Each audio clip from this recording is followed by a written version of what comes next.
मसीह में सब भाई बहनों को मेरी ओर से प्यार भरी सलाम। आज जो गवाही मैं आपको बताने जा रहा हूँ वो पास्टर बेनी हिन के जीवन की बेहतरीन गवाही है। आइए हम गवाही की ओर बढ़ते हैं। पास्टर बेनी हिन की गवाही जब वह साउथ अफ्रीका में अप्रैल 2016 में प्रचार के लिए गए। पास्टर बेनी हिन कहते हैं कि 2015 में उनको हार्ट अटैक हुआ और उनको अस्पताल में ऑपरेशन के लिए ले जाया गया। और जब वह अस्पताल में थे तब उन्होंने सपना देखा और सपने में उन्होंने एक लंबी लाइन में स्वर्ग के दरवाजे पर अपने आप को खड़ा देखा। सब लोग सफेद कपड़े पहने थे और यीशु मसीह भी चमकदार सफेद कपड़े पहने थे जो दूसरों के कपड़ों से फर्क था। और उनके पास ही उन्होंने एक औरत को देखा जो पियानो बजा रही थी।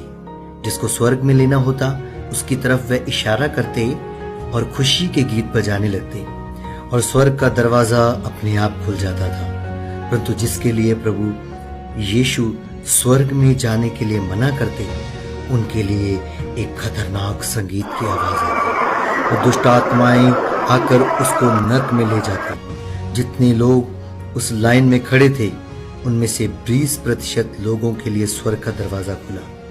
80% नरक में गए। नरक में जाने वाले ज्यादा विश्वासी और सेवक थे, केवल 20% स्वर्ग में गए। हर इंसान जो लाइन में लगा था वह कांप रहा था और पास्टर बेनी हिन का नंबर भी आ गया। संगीत बजाने वाली बहन पास्टर बेनी हिन को जानती थी और वो बहन उनको देखकर खुश हुई क्योंकि वह संसार के मुख्य प्रचारक थे। लेकिन जब यीशु ने उनको देखा तब उनको पता चला कि यीशु उनसे खुश नहीं है। और पास्टर बेनी हिन ने कहा कि मैं जोर जोर से कांपने लगा और डरने लगा क्योंकि मैं समझ गया कि मैं स्वर्ग के दरवाजे में नहीं जा सकता। लेकिन जब यीशु अपना फैसला सुनाने पर थे कि परमेश्वर ने कहा इस बार इसको छोड़ दो और कहा देखो मैं तुमको एक दूसरा अवसर और देता हूं। प्रभु के दास बेनी हिन अपनी सेवकाई के बारे में आज कहते हैं कि हर प्रभु के सेवक को 2 काम करने हैं। एक काम है कि परमेश्वर के दिए हुए वरदानों के द्वारा प्रचार करना और चमत्कार करना, और दूसरा काम हर दिन परमेश्वर के साथ साथ चलना और उससे संगति करना। लेकिन उनका कहना है कि 2010 में उनका तलाक हो जाने के कारण उनकी संगति परमेश्वर से टूट गई और परमेश्वर उनसे दूर हो गए। उनके तलाक हो जाने के कारण उनको पैसे का भी नुकसान हुआ। उनका परिवार टूट गया, करोड़ों रुपया उनका बर्बाद हो गया, परमेश्वर से संगति भी खत्म हो गई। अजीब बात यह थी कि परमेश्वर से दूर हो जाने के बाद भी उनकी सेवकाई में चमत्कार होते थे।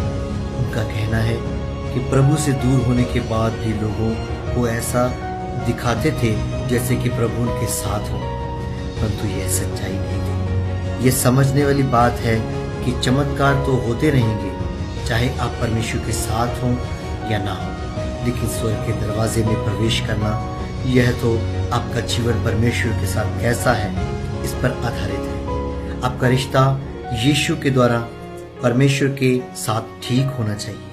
फिलिपियों 2:12 के अनुसार डरते और कांपते हुए अपने अपने उद्धार का काम पूरा करते जाओ।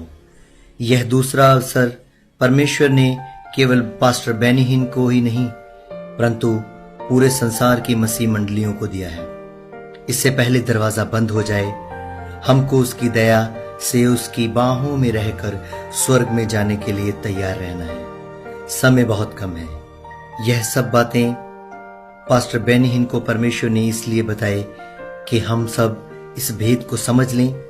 यह समय परमेश्वर की ओर मन फिराने का है। उसकी दया से स्वर्ग के दरवाजे में खुद प्रवेश करें और बहुतों को यह रास्ता बताएं। यह संदेश दूसरों तक भी पहुंचाएं। यह समय बहुत से लोगों तक इस सुसमाचार को पहुंचाने का है। खुदावंद का जलाल आपके जीवन में बना रहे और मैं विश्वास करता हूं कि यह गवाही आपके जीवन में आशीष लाएगी। एक बार फिर मेरी तरफ से सभी भाई बहनों को सलाम।